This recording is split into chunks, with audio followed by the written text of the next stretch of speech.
챗GPT가 이제 이미지 생성 기능도 대폭 강화되고 또 어도비와 손을 잡고 포토샵마저 사용이 가능해졌다는 소식들 아마 들어보셨을 텐데요. 포토샵을 사용하기 위해서는 간단하지만 어떤 과정이 필요합니다. 어떻게 사용해 볼 수 있는지 한번 알아보도록 하겠습니다. 여기 바로 이 왼쪽에 앱을 클릭해 주시고 포토샵을 연동을 해 주셔야 되는데요. 앱을 먼저 한번 클릭을 해 주시고요. 여기 보시면 이제 여러 가지 앱들이 있습니다. 캔바라든지 뭐 애플 뮤직 여러 가지 앱들이 있는데요. 여기 보시면 어도비 포토샵 앱이 있습니다. 요거를 클릭을 해 주시고요. 이렇게 뜹니다. 그럼 여기 이쪽에 연결하기 클릭해 주시고요. 그래서 연결하기 클릭하셔서 이렇게 연동을 해 주시면 됩니다. 세팅 시작을 눌러 주시면 여기 이렇게 어도비 포토샵 이 아이콘이 이렇게 떠 있는 걸 볼 수 있습니다. 이거를 이렇게 켜 주신 다음에 작업을 해 주시면 되는데요. 이후에 이제 나중에 들어오신다고 하셨을 때는 여기 이게 플러스를 클릭을 하시고 여기 밑에 더보기를 클릭을 하시면 여기 이제 어도비 포토샵이 이렇게 메뉴가 생성되어 있는 걸 보실 수 있습니다. 그래서 나중에 들어오셨을 때는 이렇게 해서 여기 클릭을 하신 다음에 여기 밑에 어도비 포토샵이 떴는지 한번 확인해 보시고 사용해 보시면 됩니다.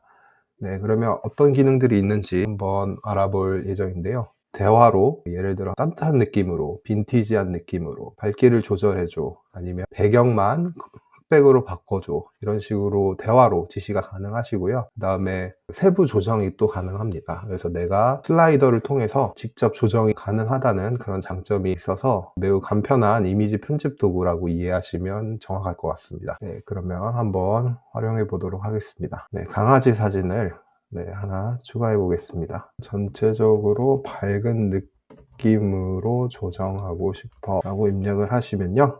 이렇게 포토샵이 연동이 되면서 여러 가지 제한이 된 이미지들이 뜨고요. 그리고 어떻게 조절하면 좋은지 챗GPT가 가이드를 해줍니다. 그래서 이거를 보시고 이렇게 참고를 하실 수도 있고 이 기능의 가장 큰 장점이 여기 오른쪽을 클릭을 하시면 이렇게 제가 세부 조정이 가능합니다. 항목별로 세부 조정이 가능해지는 그래서 AI를 썼을 때 저희가 가장 아쉬웠던 점이 결과물을 잘 생성해 주기는 하지만 미묘한 디테일 수정이 아쉬웠을 때가 있었는데요. 그럴 때 이런 기능을 활용하면 세부적으로 디테일을 수정하실 수가 있습니다. 이건 노출 기능이고요. 밝기와 대비 그 다음에 이 기능은 이제 활기라고 해서 자연스럽게 색감만 살리는 기능인데요. 이것도 PT가 일단 추천해준 상황에서 이렇게 세부적으로 조절도 가능합니다. 이것도 이제 필름 사진 느낌이 나게 수정을 해달라고 했을 때 이렇게 수정을 해준 걸 볼 수 있고요. 그리고 여기 보시면 오픈 인 포토샵이라는 기능이 있는데요. 이거를 이제 클릭을 하시면 크리에이팅 링크라고 뜹니다. 잠시만 기다려 주시면 ready to open이라는 창으로 바뀌게 되는데요. 이거를 클릭하시면 그 포토샵 웹 버전에서 또 더 섬세한 편집이 가능하게 됩니다. 그래서 여기서 텍스트를 넣으실 수도 있고요. 더 세부적인 편집도 가능합니다. 그 다음에 배경만 흑백으로 바꿔줘. 배경만 지정을 해서 배경만 어둡게 해달라고 할 수도 있고요. 아니면 이 강아지만 밝게 해달라고 이렇게 할 수도 있습니다. 그리고 이것도 마찬가지로 세부적으로 조절이 가능하고요. 강아지만 눕기 따줘.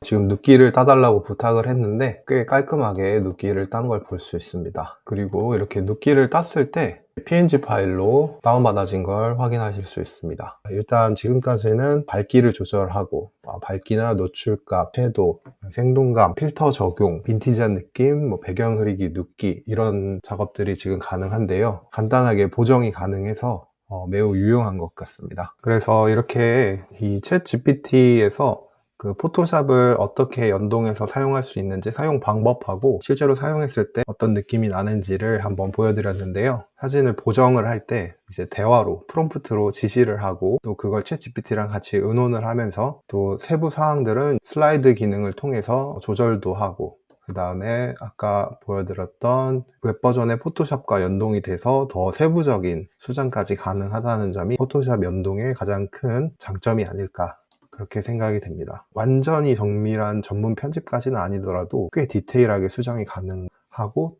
빠르게 보정이 가능해서 일반적으로 SNS에 사진을 올리시거나 이미지 보정이 좀 어려우셨던 분들이 사용하시면 유용한 기능이 아닐까 싶습니다. 그리고 횟수 제한이 좀 있기는 한데요. 더 많은 파일을 업로드하고 싶으시면 플러스 기능을 사용하라고 이렇게 되어 있고요. 무료 사용자분들은 이 점을 참고하셔서 사용해 보시면 좋을 것 같습니다. 오늘도 도움이 되셨다면 구독과 좋아요 부탁드리겠습니다. 감사합니다.